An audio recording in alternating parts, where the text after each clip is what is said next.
ಗೌತಮ್ ಮತ್ತು ಭೂಮಿಕಾ ಅವರು ಜಯದೇವ್ನ ಸಂಚನ್ನು ವಿಫಲಗೊಳಿಸಿ ಮಲ್ಲಿ ಮತ್ತು ಸುನೀಲ್ ಮದುವೆಯನ್ನು ಯಶಸ್ವಿಯಾಗಿ ನೆರವೇರಿಸಿದ್ದಾರೆ. ಇಂದಿನ ಪ್ರೋಮೋ ನೋಡಿದ ವೀಕ್ಷಕರು, ಜಯದೇವ್ ನಿರ್ದೇಶಕರ ಸಂಬಂಧಿ ಆಗಿರಬಹುದು ಎಂದು ಅನುಮಾನ ವ್ಯಕ್ತಪಡಿಸಿದ್ದಾರೆ. ಜಯದೇವ್ ಮೋಸಕ್ಕೆ ಟಕ್ಕರ್ ಕೊಟ್ಟ ಗೌತಮ್ ಮತ್ತು ಭೂಮಿಕಾ ಜೊತೆಯಾಗಿ ನಿಂತು ಮಲ್ಲಿ ಸುನೀಲ್ ಮದುವೆ ಮಾಡಿಸಿದ್ದಾರೆ. ಮದುವೆ ಬಳಿಕ ಮಲ್ಲಿ ಮತ್ತು ಸುನೀಲ್ಗೆ ಹನಿಮೂನ್ಗೆ ತೆರಳಿದ್ದು, ಜೊತೆಯಾಗಿ ಕ್ವಾಲಿಟಿ ಟೈಮ್ ಸ್ಪೆಂಡ್ ಮಾಡ್ತಿದ್ದಾರೆ. ಇತ್ತ ನವಜೋಡಿ ಜೊತೆಯಲ್ಲಿ ಭೂಮಿಕಾ ಗೌತಮ್ ತೆರಳಿದ್ದು, ತಮ್ಮ ಹಳೆದ ಮಧುರ ದಿನಗಳನ್ನು ಮೆಲುಕು ಹಾಕುತ್ತಿದ್ದಾರೆ. ಸಾಲು ಸಾಲು ಸೋಲುಗಳಿಂದ ಪೆಟ್ಟು ತಿಂದ ಹಾವಿನಂತಾಗಿರುವ ಜಯದೇವ್ ತನ್ನ ನೀಚತನವನ್ನ ಮುಂದುವರಿಸಿದ್ದಾನೆ. ಹನಿಮೂನ್ಗೆ ತೆರಳಿರುವ ಸುನೀಲ್ನನ್ನು ಕೊಲ್ಲಲು ಹಂತಕರಿಗೆ ಸುಪಾರಿ ನೀಡಿದ್ದಾನೆ.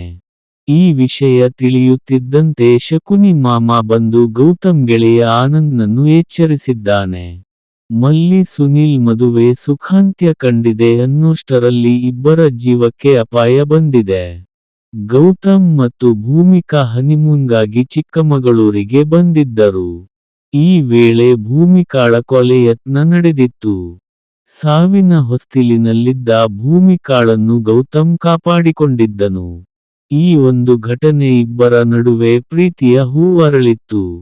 ಈ ಎಲ್ಲಾ ವಿಷಯಗಳನ್ನು ಭೂಮಿಕಾ ಮತ್ತು ಗೌತಮ್ ಜೊತೆಯಾಗಿ ಕುಳಿತು ನೆನಪು ಮಾಡಿಕೊಳ್ಳುತ್ತಿರೋದನ್ನು ಇಂದಿನ ಪ್ರೋಮೋದಲ್ಲಿ ತೋರಿಸಲಾಗಿದೆ.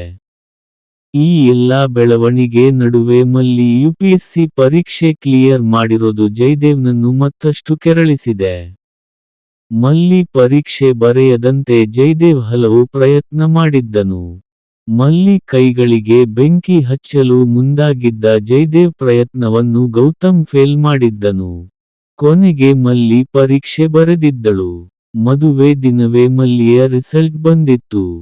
ಮುಂದೆ ಮಲ್ಲಿ ಐಪಿಎಸ್ ಅಧಿಕಾರಿ ಆಗ್ತಾಳೆ ಎಂದು ಜಯದೇವ್ಗೆ ಭೂಮಿಕಾ ಟ್ಯಾಂಗ್ ಕೊಟ್ಟಿದ್ದಾಳೆ. ಬಾಲ ಸುಟ್ಟ ಬೆಕ್ಕಿನಂತಾಗಿರುವ ಜಯದೇವ್ ಮಲ್ಲಿಯನ್ನು ಬಿಟ್ಟು ಇದೀಗ ಸುನೀಲ್ನನ್ನು ಟಾರ್ಗೆಟ್ ಮಾಡಿದ್ದಾನೆ.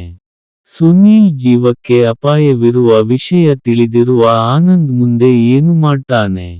ಗೌತಮ್ ಭೂಮಿಕಾಗೆ ಈ ವಿಷಯ ಹೇಳ್ತಾನಾ? ಜಯದೇವ್ ನೀಚತನಕ್ಕೆ ಗೌತಮ್ ಭೂಮಿಕಾ ಫುಲ್ ಸ್ಟಾಪ್ ಹಾಕ್ತಾರಾ ಎಂಬುವುದು ಮುಂದಿನ ದಿನಗಳಲ್ಲಿ ತಿಳಿಯಲಿದೆ. ಸೀರಿಯಲ್ನಲ್ಲಿ ಜಯದೇವ್ ಪಾತ್ರ ಮಾತ್ರ ಮುಂದುವರಿಯುತ್ತಿರೋದಕ್ಕೆ ವೀಕ್ಷಕರು ಬೇಸರ ವ್ಯಕ್ತಪಡಿಸುತ್ತಿದ್ದಾರೆ. ಎಲ್ಲವೂ ಮುಗೀತು ಅನ್ನೋಷ್ಟರಲ್ಲಿ ಜಯದೇವ್ ಪಾತ್ರ ಮತ್ತೆ ಆಕ್ರಮಣಕಾರಿಯಾಗಿ ಮುಂದುವರಿಯುತ್ತದೆ. ಇದನ್ನು ಗಮನಿಸಿದ ವೀಕ್ಷಕರು, ಜಯದೇವ್ ಬಹುಶಃ ಸೀರಿಯಲ್ ನಿರ್ದೇಶಕ ಸಂಬಂಧಿ ಆಗಿರಬಹುದು ಎಂದು ಅನುಮಾನ ವ್ಯಕ್ತಪಡಿಸುತ್ತಿದ್ದಾರೆ.